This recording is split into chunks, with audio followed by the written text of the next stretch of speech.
Chapter 1. Milo. There once was a boy named Milo who didn't know what to do with himself, not just sometimes, but always. When he was in school, he longed to be out, and when he was out, he longed to be in. On the way, he thought about coming home, and coming home, he thought about going. Wherever he was, he wished he were somewhere else, and when he got there, he wondered why he bothered. Nothing really interested him, least of all the things that should have. "It seems to me that almost everything is a waste of time," he remarked one day as he walked dejectedly home from school. "I can't see the point in learning to solve useless problems, or subtracting turnips from turnips, or knowing where Ethiopia is, or how to spell February."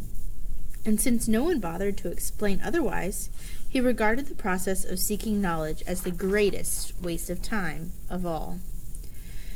As he and his unhappy thoughts hurried along, for while he was never anxious to be where he was going, he liked to get there as quickly as possible. It seemed a great wonder that the world, which was so large, could sometimes feel so small and empty. "And worst of all," he continued sadly, "there's nothing for me to do, nowhere I'd care to go, and hardly anything worth seeing." He punctuated this last thought with a deep sigh that a house sparrow singing nearby stopped and rushed home to be with his family. Without stopping or looking up, he rushed past the buildings and busy shops that lined the street, and in a few minutes reached home, dashed through the lobby, hopped onto the elevator, 2, 3, 4, 5, 6, 7, 8, and off again. Opened the apartment door, rushed into his room, flopped dejectedly into a chair, and grumbled softly, "Another long afternoon." He looked glumly at all the things he owned, the books that were too much trouble to read, the tools he'd never learned to use, the small electric automobile he hadn't driven in months, or was it years? And the hundreds of other games and toys and bats and balls and bits and pieces scattered all around him. And then, to one side of the room, just next to the phonograph, he noticed something he had certainly never seen before. Who could possibly have left such an enormous package, and such a strange one? For while it was not quite square, it was definitely not round, and for its size it was larger than almost any other big package of smaller dimension that he'd ever seen. Attached to one side was a bright blue envelope which said simply, "For Milo, who has plenty of time." Of course, if you've ever gotten a surprise package, you can imagine how puzzled and excited Milo was. And if you've never gotten one, pay close attention, because someday you might. "I don't think it's my birthday," he puzzled, "and Christmas must be months away. And I haven't been outstandingly good, or even good at all." He had to admit this even to himself. "Most probably I won't like it anyway. But since I don't know where it came from, I can't possibly send it back." He thought about it for quite a while and then opened the envelope, but just to be polite. "One genuine turnpike Tollbooth," it stated, and then it went on. "Easily assembled at home, and for use by those who have never traveled in lands beyond."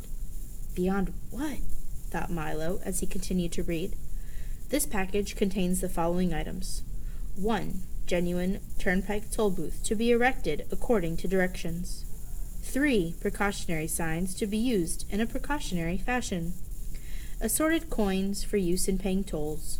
1 map, up to date and carefully drawn by master cartographers, depicting natural and man-made features. 1 book of rules and traffic regulations, which may not be bent or broken." And in smaller letters at the bottom it concluded, "Results are not guaranteed, but if not perfectly satisfied, your wasted time will be refunded."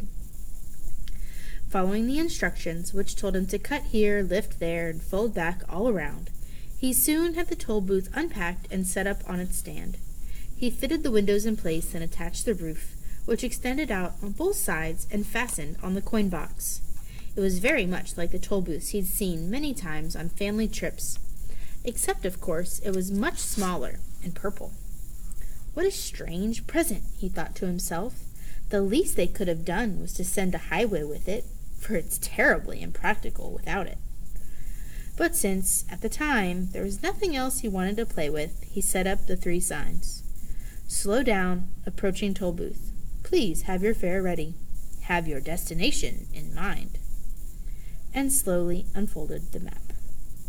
As the announcement stated, it was a beautiful map in many colors, showing principal roads, rivers, seas, towns and cities, mountains and valleys, intersections and detours, and sites of outstanding interest, both beautiful and historic. The only trouble was that Milo had never heard of any of the places it indicated, and even the names sounded most peculiar.